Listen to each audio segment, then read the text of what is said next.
নওগাঁ জেলার সবচাইতে দর্শনীয় নাম্বার ওয়ান স্থান হচ্ছে ঐতিহাসিক পাহাড়পুর বৌদ্ধবিহার। প্রাচীন এই বিহারকে কেন্দ্র করেই হাজার হাজার মানুষের ছুটে আসা এই বৌদ্ধবিহার দেখতে। এটি যদিও ছিল বৌদ্ধদের একটি প্রতিষ্ঠান, এখানে ছিল বড় একটি বিশাল মন্দির, আর সেটিকে কেন্দ্র করেই মানুষ ছুটে আসে এখানে দেখার জন্য। যদিও বাংলাদেশে তেমন বৌদ্ধ ধর্মাবলম্বী কম রয়েছে, তবে সে সময় নাকি অনেক বৌদ্ধর বসবাস ছিল এখানে, এবং বাংলাদেশের সবচেয়ে বড় বিদ্যাপীঠ ছিল এই পাহাড়পুর বৌদ্ধবিহার। আর এর যে সৌন্দর্য, চারোদিকেই এই কক্ষগুলো দেখছেন, এগুলো হচ্ছে শিক্ষা প্রতিষ্ঠানের বিদ্যালয়ের রুম, এবং কোনো কোনো রুমে বসবাসও করতেন ছাত্ররা। অনেক সুন্দর এখানকার পরিবেশ, বিশাল বড় আয়তন। যখন এই বৌদ্ধবিহারটি ছিল রানিং, তখন দেখতে কতই না সুন্দর ছিল।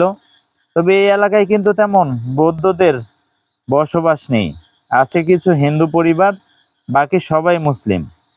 তবে এই স্থানটিকে কেন্দ্র করে ব্যাপক মানুষ প্রত্যেক দিন দেখতে আসে এটি।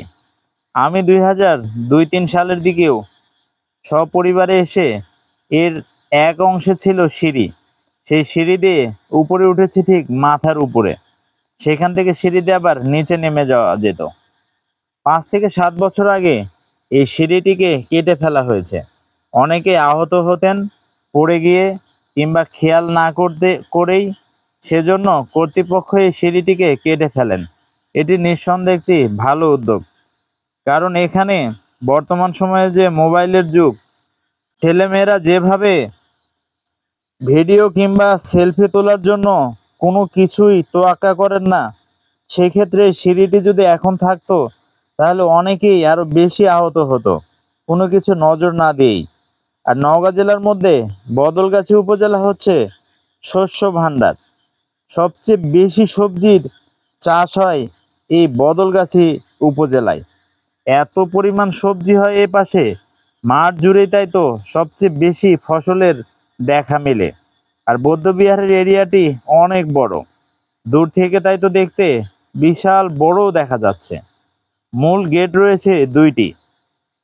প্রথম যে প্রবেশদ্বার ছিল সেটিও থাকার পর নতুন করে আরেকটি প্রবেশদ্বার তৈরি করা হয়েছে, এবং এই পাশ থেকে এর সৌন্দর্য দেখতে অনেক সুন্দর। সকালে কিছুটা কুয়াশা থাকায় পূর্ব দিকে বেশ কুয়াশার কারণে একটু অন্ধকার হয়ে আসছিল, তাই তো দেখতেও সমস্যা হচ্ছে। তবে এর সৌন্দর্যের কোনো কমতি নেই। এটির উচ্চতা প্রায় 100 ফুটের মতো হবে। যে পাহাড়টি দেখছেন অনেক সুন্দর, চারপাশের এর পরিবেশ। প্রত্যেক দিনই হাজার হাজার মানুষ এখানে আসে পিকনিক করতে, ঘুরে বেড়াতে।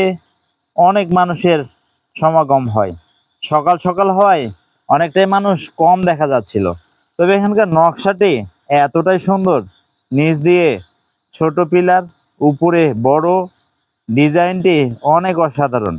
আগের যুগেও এত প্রযুক্তি না থাকার সত্ত্বেও মানুষ এত সুন্দর সুন্দর স্থাপনা তৈরি করত।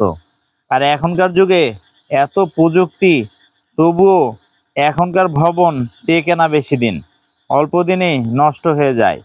আর আগের সেই হাজার হাজার বছর আগের সেই তৈরি করা তাদের সব কিছু এখনো অক্ষত রয়ে গেছে, তাই তো দেখতেও অনেক সুন্দর দেখায়।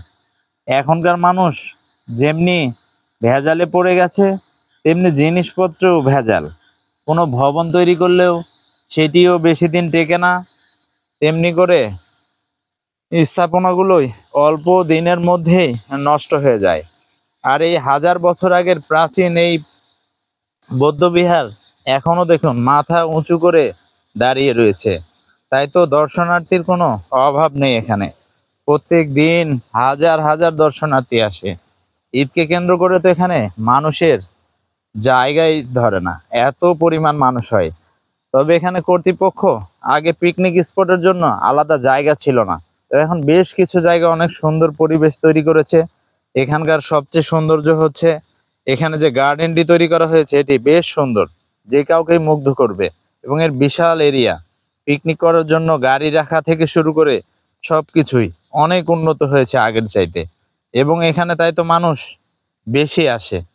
নওগাঁ জেলার সবচাইতে প্রাচীন এবং নাম্বার ওয়ান এই স্থাপনা। এটি সারা দেশে যেমন পরিচিত, তেমনি করে এই স্থানটিও বেশ সুন্দর। দেখুন, দেখতে কতটা সুন্দর লাগছে।